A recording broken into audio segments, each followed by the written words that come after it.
So guys, gustong matuto kung paano mag-retouch ng varnish ng pintuan guys. Halimbawa na damage yung mga varnish ng pintuan nyo, ganito lang guys oh. Itong tutorial video na to guys, para sa inyong lahat oh. Sa lahat ng mga mayroong pintuan na mayroong damage yung mga varnish. Kailangan ito guys, lihaan nyo uli guys yung pintuan nyo gamit ang 150 nga number na liha. Tapos, pag mayroong mga butas-butas na makita sa pintuan guys, masilyahan nyo lang ng kalsumain o almagre.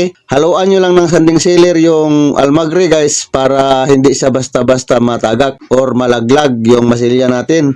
Tapos nakita nyo itong asawa ko guys, siya ang nagalihan ng mga items na finish ko guys. Tapos ito guys, kukuluran ko ito ng ano guys, gamit ang tinting oil kulong. Tapos i-mix natin siya ng GI na pentiner. Tapos yung tinting oil na ginamit natin na Born Sina, oil tinting color to guys para sa kahoy. Ito sanding sealer to guys, ito ang pinag-varnish ko guys pagtapos ng kulay guys, color.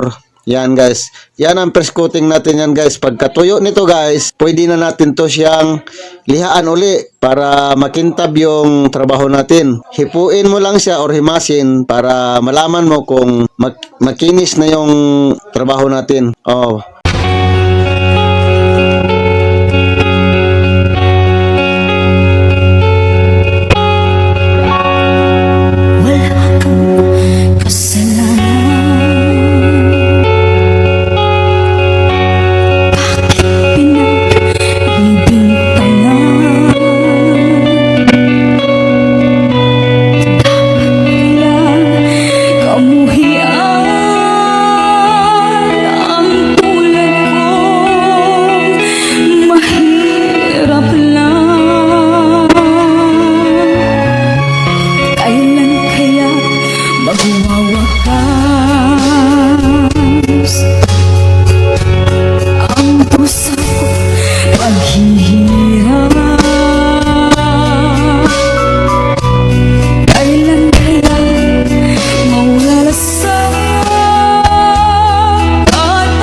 Okay guys, 5 seconds guys, tuyo na yan guys.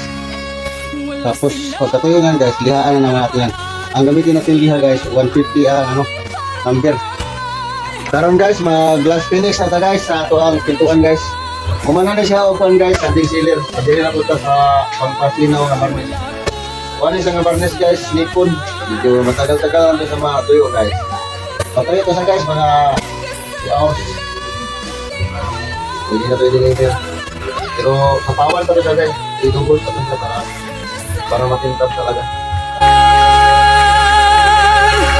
Wala silang karapatan na ako ay paratangan pagkat sila'y walang alam sa tunay kong pinagmulan. Wala kong kasalanan, sana ko'y humusgahan. Kasalanan di ko alam hanggat ko ay katarungan.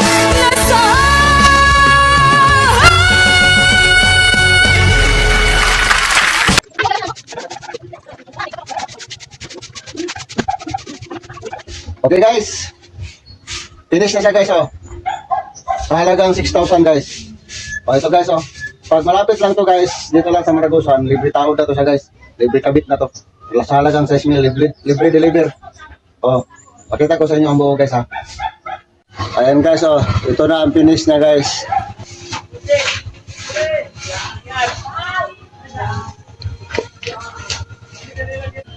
Ayan guys, pwede main door yan guys, pwede backdoor, pwede rin sa kwarto. Ang height nito guys 210, ang lapad niya 80, sa halagang 6,000, libre kabit, libre deliver. Pag sa Maragusan lang nga area guys. Thank you for watching guys. Ito na guys, maraming salamat.